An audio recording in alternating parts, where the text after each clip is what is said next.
കൽപ്പറ്റ പനമരത്ത് ചെറുപുഴകൾ കരകവിഞ്ഞതിനെ തുടർന്ന് വയനാട് ജില്ലയിലെ താഴ്ന്ന പ്രദേശങ്ങളിൽ വെള്ളപ്പൊക്ക ഭീഷണിയുണ്ട്. വിനോദസഞ്ചാര കേന്ദ്രങ്ങളിൽ സന്ദർശകർക്ക് വിലക്കേർപ്പെടുത്തി. ജില്ലയിൽ ഖനന പ്രവർത്തനങ്ങൾക്കും നിരോധനമുണ്ട്.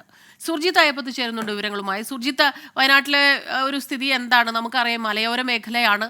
പലപ്പോഴും ഉരുൾപൊട്ടൽ, മണ്ണിടിച്ചിൽ, ചെറു മണ്ണിടിച്ചിൽ അങ്ങനെയുള്ള കാര്യങ്ങളൊക്കെ തന്നെ ഉണ്ടാകാറുണ്ട്. അതുകൊണ്ട് എന്തെല്ലാം രീതിയിലുള്ള നിരോധനങ്ങളുണ്ട്?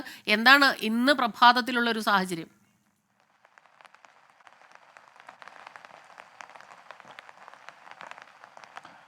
സ്മിത, കഴിഞ്ഞ ദിവസങ്ങളിലൊക്കെ സംസ്ഥാനത്തിൻ്റെ താഴ്ഭാഗങ്ങളിൽ വലിയ രീതിയിലുള്ള മഴയാണെങ്കിൽ, മറ്റു ജില്ലകളിൽ വലിയ രീതിയിലുള്ള മഴയാണെങ്കിൽ വയനാടിനെ സംബന്ധിച്ച് അത്ര വലിയ മഴയായിരുന്നില്ല. പക്ഷേ മിനിഞ്ഞാന്ന് മുതൽ സ്ഥിതി മാറി, കനത്ത മഴയാണ് പെയ്തുകൊണ്ടിരിക്കുന്നത് എന്നുള്ളതാണ്.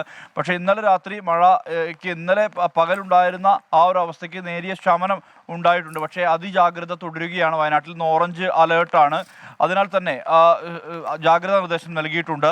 ഇന്നലെ ശക്തമായ അതിതീവ്ര മഴ പെയ്ത സംസ്ഥാനത്തെ ഇടങ്ങളിൽ പ്രധാനപ്പെട്ടത് 4 ഇടങ്ങൾ ഈ വയനാട് ജില്ലയിലാണ്. വാളാന്തോട്, കാപ്പിക്കുളം, നിലവിൽപ്പുഴ, തോറ്റമല തുടങ്ങിയ പ്രദേശങ്ങളിലാണ് അതിതീവ്രമായ മഴ പെയ്തത്. ഇവിടെയെല്ലാം 200-നും 240-നും ഇടയിൽ മില്ലിമീറ്റർ മഴ പെയ്തു എന്നുള്ള തരത്തിലുള്ള വിവരമാണ് പുറത്ത് എത്തുന്നത്. ബാണാസുര ഡാമിൻ്റെ വൃഷ്ടി പ്രദേശങ്ങൾ, അതോടൊപ്പം തന്നെ കല്ലോട്, വൈത്തിരി, തിരുനെല്ലി എന്നിവിടങ്ങളിലും അതിശക്തമായ മഴയാണ് പെയ്തത്.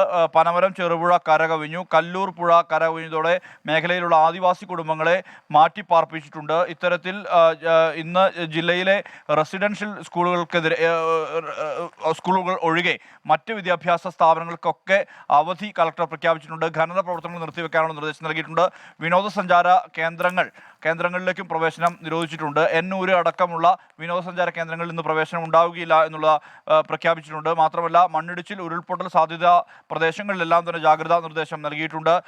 ഇതോടൊപ്പം ഈ നെല്ലിയമ്പം എന്ന് പറയുന്ന പ്രദേശത്ത് നെൽവയലുകളിലെ തോടുകളിൽ തോടുകൾ കരകവിഞ്ഞതോടെ ഇഷ്ടികക്കളങ്ങളെല്ലാം തന്നെ വെള്ളത്തിലായി.